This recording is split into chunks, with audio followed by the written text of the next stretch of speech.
And this is what they wanted. They wanted us to be scared. Adrian, Joe, thank you so much for your time and welcome to the For Your Reference podcast. Thank you.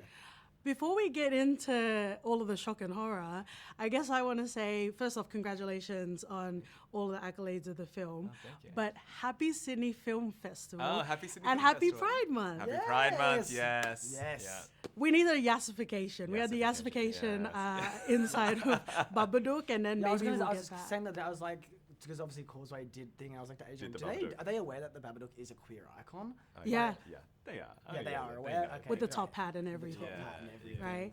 Right? Adrian, in interviews, you've talked about an internalized sort of landscape and how exciting it is for horror at the moment, and potentially your own experiences have been woven into the film as well. What was it like being able to dabble into that sort of subgenre of internalized landscapes in Leviticus? Yeah, it was really great to draw on. I think in Australia we have this incredible tradition of horror movies. Here it's like a little subgenre that we make on this side of the world, and I think the actual external physicalized landscape is a huge part of that.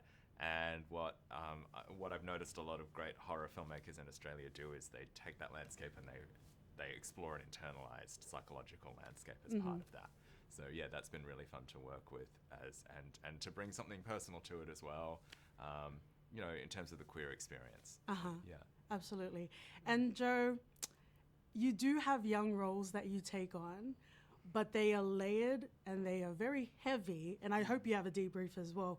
But I guess in Leviticus, with the performance that you have, how was it able to, like, for you to put in all of that effort for a layered internal Yeah. conflict of a performance? Yeah, I think like it was what was so like, you know, like drawing from the script was that these characters were so multifaceted and had so much depth, and it's like as an actor that's so fun to play around with because there's so many different you know, emotions and different like wants and needs in a character's mind. And you know, working with Adrian, it was kind of like, you know, he had a vision and I had a vision, and we kind of went together collaboratively to kind of, you know, find who this character was. And yeah, I think like the, you know, complex roles are always the most interesting because it just like leaves room for so many things to just happen in the moment.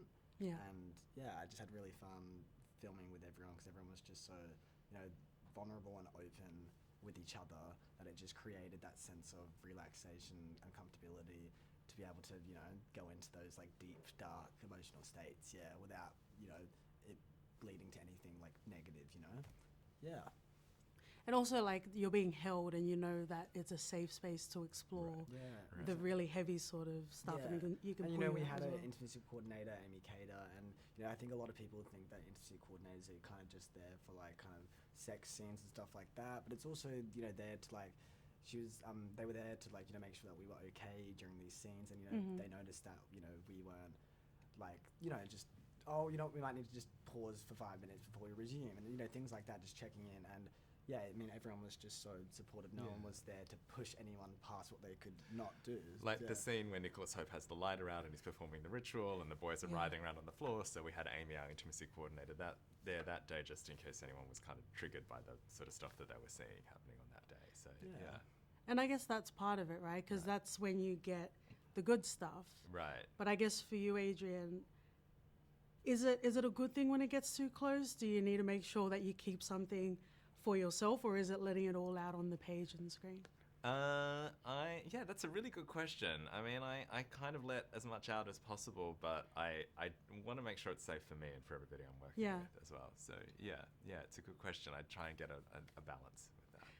Yeah. I know tonally it's very different, but I do love Seed of Chucky. It's like one of my favorite. If we're talking about the Tillies and the queer icons of it all. But I guess being able to explore you know, queer love, queer identity, like in Seed of Chucky, but also in Leviticus. Who would ever say that in the same sentence, right? But I guess it's a balance of commentary as well as the horror sort of elements that is afforded in that genre. So I guess for the both of you, but starting with Adrian, what was it like being able to balance having something to say and also having a cool way? I'm assuming it's an extension of not needing to balance, but it's like having horror can further extend what you're trying to say. Yeah, I think there is a reason why horror has such a special place for so many people in the LGBTQ plus community. something to do with these themes of kind of otherness and feeling destabilized when you're going through this coming of age period, this journey of self-discovery. I think that always felt very relevant to me. And what we were doing with this film was just sort of drawing back the curtain of using it as a metaphor to explore something taboo and actually putting it at the foreground. So yeah, that was something that I really wanted to do with this film. And for you, Joe, I guess with the commentary and the horror, but just in general with your performance, how do you know with that push and pull how much to give and I guess like let it float for the audience?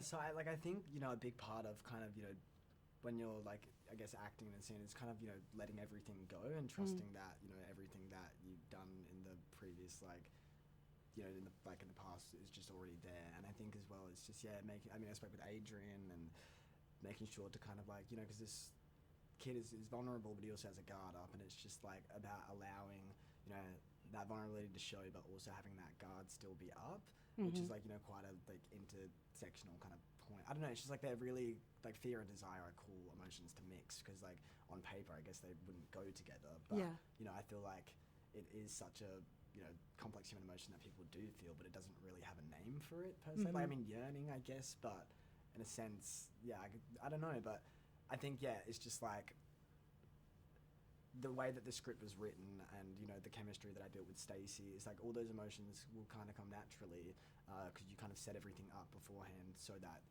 it's produced quite effectively and naturally and real.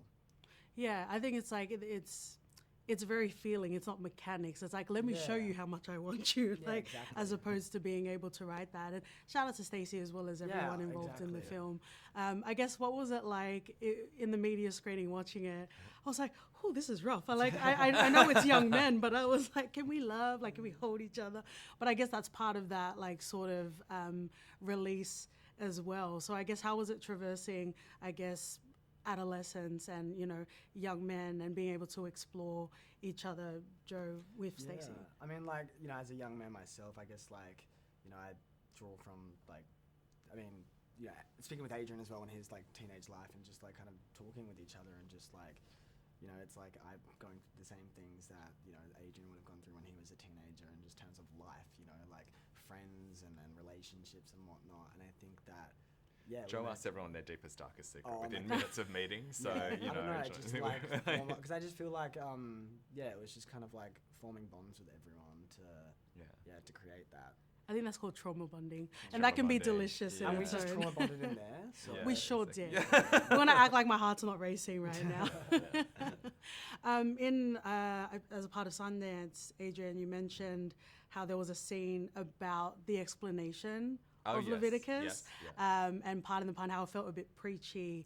So I guess on the cutting room floor, there's probably a lot of tantalizing fun things that are on the cutting room floor. But I guess it's also, what was it like balancing giving the audience enough and then I guess letting them experience the rest, I guess with that example, but just in general? I think that's a really interesting example where we kind of over-explained what the meaning of the film was.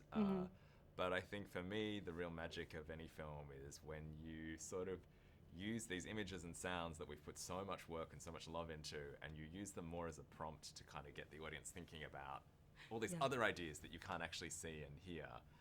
And so for me, that's the real fun of filmmaking. And so I started as an editor, so I've always valued that part of the process.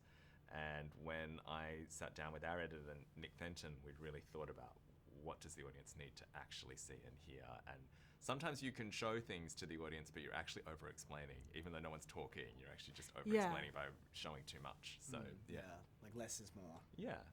What's understood ain't got to be explained. Exactly. Essentially, right? We're coming into Sydney Film Festival, so it's going to be very exciting to be able to premiere that. I'm sure you experienced, and I hope you felt the love for Talk to Me when it was coming out as well.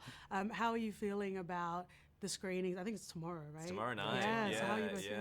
Yeah. This is my hometown. This is the film festival I grew up going to. Yeah. It's a very, very special screening for me. We also haven't screened in a theatre that size. It's huge. And it's State the first theatre. time Australian audiences are going to see Australian film as There were some very Australianisms in the film. For sure, Like my little brother's coming up tomorrow, so I'm excited for him to come watch it with me as well. Like, it's just gonna be an emotional, fun night. I reckon. Is. Yeah. I've got family coming. We've all got people who are very special to us who are going to be Yeah. there. So it's Mia's first time seeing the movie as well. So it'll be fun. It'll be a lot of fun.